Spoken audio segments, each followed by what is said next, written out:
What's good? What's good? What's good? All right. So, trying this a second time. This is a Penny for Your Thoughts podcast with your boy Verdell. This is Young VTV, Young Vibes. So pretty much, wanted to take a shot from my man. Before we get this started, we gotta do this right. Wanted to say rest in peace to the man Kevin Samuels. Definitely a giant in this content game, and rest in peace to the Godfather. You know what I'm saying? He was definitely somebody that inspired me on my content creation journey. Somebody that you seen really take advantage of the pandemic and really get grinding as far as building his own content. Although he had a lot of people feeling different ways about him. Some people didn't like what he had to say. Some people might have thought he was misogynistic, and rightfully so. I didn't agree with everything the man had to say too. But one thing that I definitely thought he did well was he started a dialogue in the black community about relationships and also balanced that conversation out a bit more. You got a lot of people that might be feminists or um, might, just only what you heard mostly, in my opinion, was only seeing the woman side, and he was very much against like it just being a one-sided conversation.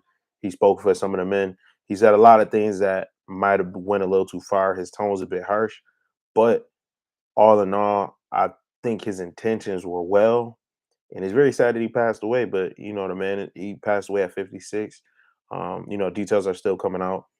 People are still waiting for official word, but it was close friends that said rest in peace. So I believe it's safe to say. And then also, some of the police from Atlanta came out and said that he passed away from what's now it said cardiac arrest or heart attack. So uh, one time for Kevin Samuels, you know what I'm saying? Rest in peace. Ooh, that felt good. But yeah, man, definitely gonna be remembered. I don't care what nobody said. This is the best theme song too. When the man's got on and started doing his little goofy dance to his theme song, it was a vibe, you know. But it's a lot of stuff I want to talk about. So without further ado, let's get into it. I had to start off with that because that's like the freshest news. But next, what I want to talk about actually is this whole abortion conversation. So to me, it's really not that difficult. Uh, I don't see how anybody could be for killing babies. That's something that I very much stand against. A child is something very innocent, very pure, should be protected at all costs. And I always say this, like if you got a problem with that and you for abortion or you pro-choice or whatever, you should argue with your mom on why she had you. Argue with your mother. Don't argue with me. Argue with your mother who had you. You know what I'm saying? Because in reality, um, you do a deep dive into how abortion got here in America because abortion is something that's been going on since the beginning of time. Even when in the Bible, children were sacrificed to God, the false god, lowercase g god Molech. Kids were put in his hands and actually melted, and they were sacrificed to that god for riches and stuff. The same thing is still happening today in modern times. Um, Kids are being sacrificed for the convenience of the parents. It's not always just the mother. A lot of times it's the father egging the mother on. It's a weak father. Sometimes it is just the mother, but these kids are being sacrificed so the mom can, oh, I got to get my degree, so I'm just going to kill my child. And it's like y'all don't want to look at it like that, but that's the reality of what's going on. And the truth of the matter is, a lot of people got their different views, but it's a child being killed at the end of the day. Let's just be honest. Let's be real with ourselves and have this conversation. Now, the way that it got here in America was actually by this woman who was a eugenicist. She was into eugenics. Her name was Margaret Sanger. Look her up. Margaret Sanger. She had the League of excuse me, birth control. The League of Birth Control, which actually ended up becoming Planned Parenthood. And so she was a racist woman, friends with Adolf Hitler, spoke at Klan rallies, and she believed that it was our duty to pretty much weed out the weeds in our society, in our population, people that she considered undesirables. And part of that group was the African American race. Abortion, this is not my opinion, this is a matter of fact, abortion was brought to America as a part of a plan for this woman to commit a genocide against African Americans. And sadly enough, even after she passed away, her plan has been somewhat successful. Our population in here in America as African Americans has stagnated. We went from 14% of the population to down to 12.4% of the population, and babies are killed at a rate of excuse me, African American babies are killed at a rate of out of every 1,000 births, live births for babies, 474 of them are aborted. So pretty much our growth is stagnated. You know what I'm saying? So that's almost half. That's almost at 50%. Um, and this is a very big issue for our society in particular. We overuse abortion as a means of birth control. Abortion really shouldn't be used as birth control. Like that's honestly trifling. But this is a very big issue. And I know a lot of people feel, oh, a man has no right to decide or speak on a woman's body and what she does with it. Well, that's not true because in the very case Roe versus Wade, the Supreme Court was who ruled on that case that a woman can abort babies. That was an all male Supreme Court. All nine justices were male. So that's actually not true because if no male could have input in that conversation, then they shouldn't have been able to rule on it. So I mean, I mean, it's neither here nor there. But the point is, um, our community is under attack. Blacks in America have been under attack since we got here on the slave ships, and the fact that we got so desensitized, got so brainwashed to the point where we don't need the KKK to lynch us. We don't need the police to shoot us dead in the street. We now will kill our own offspring before they even get an opportunity to grow up and have a chance in life at all, simply because we want to get ahead. You know what I'm saying? We want to live our life. We want to enjoy our 20s, whatever that means. You know what I'm saying? And that's the bigger conversation. This is something I'm very passionate about. This is the bigger conversation I want to have tonight on my podcast is like, let's actually take a step back and really look at this. People are so mad about this whole possible Roe v. Wade being overturned. By the way, look up that case. The woman in that case in particular that won Roe v. Wade, she actually regrets her abortion. I'm sorry because I actually forgot her name and I got to do deeper research on my part. But you look up that woman, she actually ended up regretting her decision. You know what I'm saying? But my thing is this: why are we helping our oppressors by killing off our own offspring? We have to really take a step back and ask ourselves: how sick did we get? How hurt did we get? How much trauma did we go through to the point where we are justifying it? We're arguing for it. We are literally marching in the streets for it and angry. But then in the next breath, we have the nerve to say Black Lives Matter when we're the ones cutting off Black life at the highest rate. We literally are 12.4% of this population in America, but we have the highest ratio of committing abortions, performing abortions, having abortion performed at a clip of 38%. We account for 38% of the abortions done in America, but we're only 12% of the population. That's ridiculous. And we are the biggest race that does it. And it's just at this point, it's kind of pathetic that we can go on and march in the street and say Black Lives Matter, but then in the next breath, they don't matter when we killing babies. You know what I'm saying? Even with the gun laws, they use the kids being killed in schools, which is a very sad situation. But they try to use that as a political moment to say, let's get rid of guns because these kids are taking guns to school, so nobody should have guns in society. But and they say kids should be protected at all costs.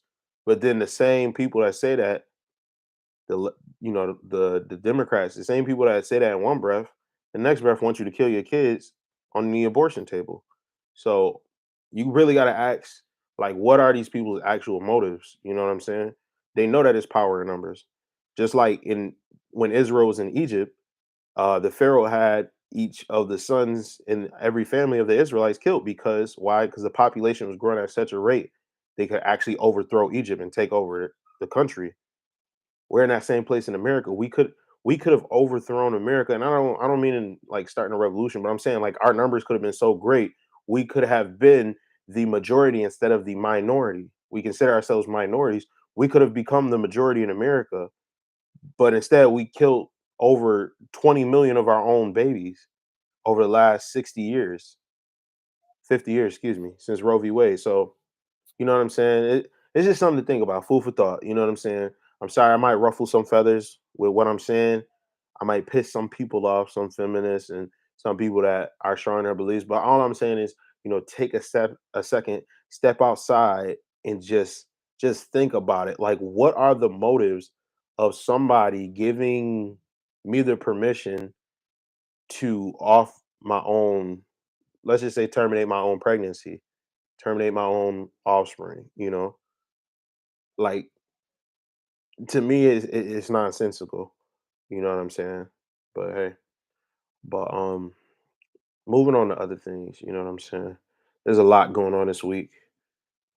I ain't gonna lie, like this whole Kevin Samuels thing got me like, but the Dave Chappelle thing, that's something I also wanted to discuss. So there's multiple ways that I feel about this Dave Chappelle thing. So first of all, the dude attacked him, and you really do got to chalk it up to I'm not gonna say it's Will Smith's fault. It's not as simple as that. But I definitely believe him storming the Oscar stage kind of set a precedent because you've seen this with also with Ti uh, heckling the other girl that was speaking on his situation, and now you got this guy literally running up on stage and tackling Dave Chappelle. Which, by the way, they beat the brakes off that dude. That was actually hilarious. Like my man elbow was bent like this and just was stuck. My man was just sitting there in a stretcher like handcuffed, couldn't move. So that was hilarious, but at the same time, it's a very serious situation because he actually had a deadly weapon, a knife actually that projected out of a gun, which is weird. But the fact that this man got on stage and everybody giving Dave Chappelle and his people props because they jumped him and beat him, I'm like, if I'm Dave Chappelle, I'm actually pissed off at my security that this man made it that far. First of all, how do you get into a show with a deadly weapon? How do you get in there with a gun, a replica gun, and a knife? You know what I'm saying? Like he should have never been able to make it past the metal detectors and get into the show.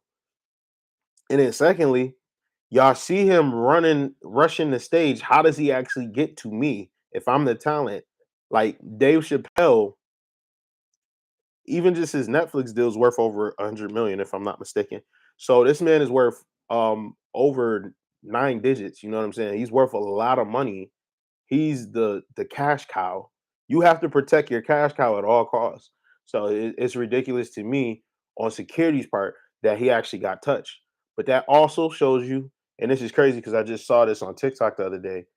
His mom, Afeni Shakur, was actually talking about Tupac. Um, she was talking about how he expected his own death, and the reason why he expected his own death was because anybody could get touched. And they were actually talking about this too on Clubhouse. uh Actually 6ix9ine, who he is a clown by the way, I don't mess with 6ix9ine, but he was talking about this on Clubhouse. He said even John F. Kennedy got killed, even Abraham Lincoln got killed. Anybody could get touched. Like the president could get shot. If the president could get shot, anybody could get shot. Anybody could get touched. You know what I'm saying? And that's something that I think is sad, but like comedians are really being reminded of that right now. If you think about rappers like Young Dolph passed away last year, Pop Smoke passed away, you know what I'm saying? The baby, he one of the people he actually can't get touched because he like 33-0 with his stuff right now. He actually just got off. They actually said his case was dismissed because a man tried to storm his property again, which is wild to me. But hey, but at the end of the day, anybody could get touched. And that's what that situation reminds. No matter how rich you are, no matter how famous you are, you're not above it. You know what I'm saying? So that's why people like Dave Chappelle put protections in place, and they definitely fell through. So you gotta tighten those things up. But all in all, like it's fortunate that nobody got stabbed from that. Nobody got killed. Nobody got, well, I ain't gonna say nobody got hurt because he definitely, like I said, he got bent up like a pretzel. the dude that tried to attack him. So and then Chris Rock actually made a funny joke. Speaking of Will Smith, he said, "Was that Will Smith? Was that Will Smith?" That was hilarious. But I'm definitely waiting to see his stand up tour with Kevin Hart this summer. So that should be a good one. But yeah, man, it's a crazy time right now. It's a lot of crazy stuff going on. But other than that, I'm gonna cut this short because it ain't been going on that long. But still, I'm gonna cut this short. One thing that I will do, I plan on seeing the new Doctor Strange this weekend, so I'm gonna definitely give a recap of that, give my how I felt about that, my critique of that. Um, Obviously there will be spoilers, but I'll break that movie down, tell you what I thought of it. Um, I actually saw the Ultimatum show. That's another thing. I wanted to originally break that down, but that show honestly was like toxic and messy and stuff. So I ain't even got to do a breakdown on that. What else happened this weekend? It was something else that happened this weekend.